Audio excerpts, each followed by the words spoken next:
दोस्तों, एक दौर वो भी था जब फनकार अपनी मंजिल की तलाश में सीधा लाहौर का रुख करते थे। उस जमाने में लाहौर थिएटर, टीवी और फिल्मों का मरकज कहलाता था। फिर ऐसा आहिस्ता फिल्म इंडस्ट्री बुहरान का शिकार होती गई।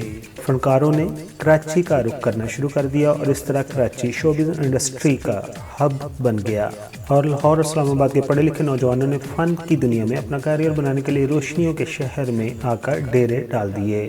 आज मैं ऐसी ही अदाकारा की बात करने जा रहा हूं जो रहती तो इस्लामाबाद में है और उनका बचपन सऊदी अरब में गुजरा है, लेकिन अब वो काम के सिलसिला में ज़्यादातर कराची में ही रहती हैं। जी हाँ, मैं बात करने जा रहा हूं हाजरा यामीन की।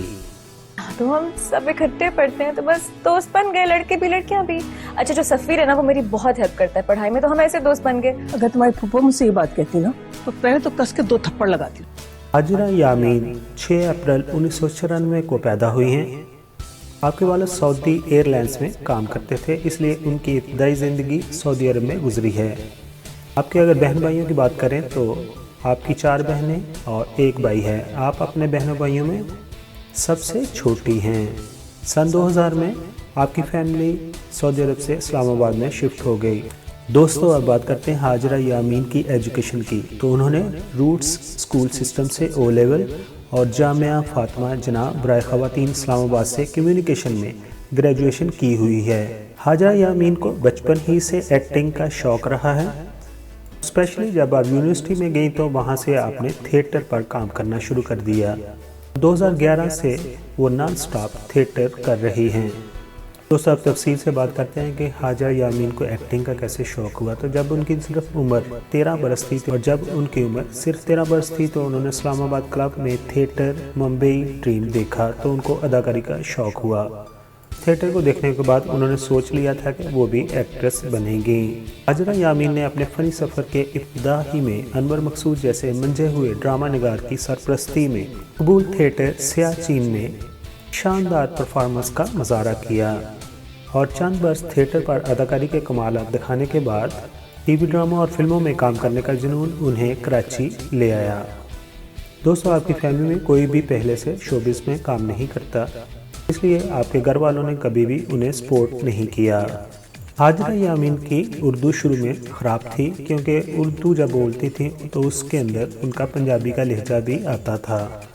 जैसा कि पंजाब के अक्सर घरानों में ये होता है कि वालिदैन आपस में तो पंजाबी बोलते हैं लेकिन अपने बच्चों के साथ उर्दू बोलते हैं। तो जब वो बच्चे किसी दूसरे से बात करते हैं तो दोनों ज़ुबानों का असर नज़र आता है। तो फिर जब वो अनवर मकसूद साहब के साथ काम करने लग गई तो अनवर मकसूद साहब और हदायतकार ताबर महमूद ने की तरबियत की और उनकी उर्दू को ठीक किया। 1 2 3 4 उनकी तरबियत की और उनकी उर्दू को ठीक किया। अपने ड्रामा सियाचिन को करने के लिए कराची, इस्लामाबाद, लाहौर, मुल्तान और फैसलाबाद थिएटर के अलावा दुबई में भी परफॉर्म किया। दोस्तों, अब बात करते हैं हाजरा यामीन के चंद मशहूर ड्रामों की। तो उनके नाम कुछ इस तरह हैं। 2017 में ड्रामा बना तेरी रज़ा और 2017 में ही बोली बानो, 2017 में ही तो दिल का क्या हुआ, 2017 में JIT, 2018 में उन्होंने ड्रामा किया था कभी बैंड कभी बाजा, 2018 में उन्होंने ताबीर ड्रामा किया, 2018 में इश्क ना करियो कोई, 2018 और 19 में उनका ड्रामा चला बांदी, 2019 में छोटी छोटी बातें, 2019 में ही नकाबे ज़न, 2019 में अहदे वफा और आस ड्रामा शामिल हैं। अपने ड्रामों के अलावा 2 फिल्मों में भी काम किया है और उनके नाम कुछ इस तरह हैं। 2018 में मान जाओ ना और 2018 में ही उनकी दूसरी फिल्म रिलीज़ हुई जिसका नाम था पिंकी मेम साहब। और आप पिंकी मेम साहब के लिए लक्स स्टाइल अवार्ड के लिए बेस्ट फिल्म एक्ट्रेस के तौर पर मुंतखब भी हुई।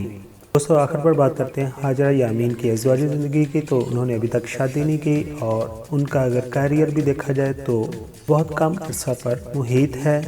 हम उनसे उम्मीद करते हैं कि वो अच्छे अच्छे ड्रामों में काम करेंगी और अपनी एक्टिंग से अपने चाहने वालों को महसूस कराएंगी।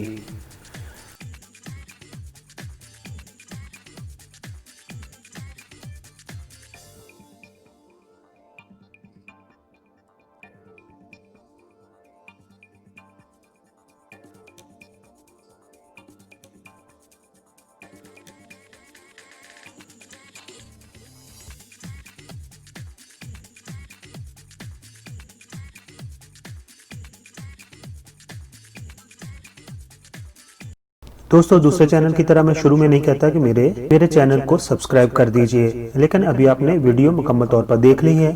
अगर पसंद आई हो तो मेरे चैनल को सब्सक्राइब कर दीजिए। आपका बहुत बहुत शुक्रिया।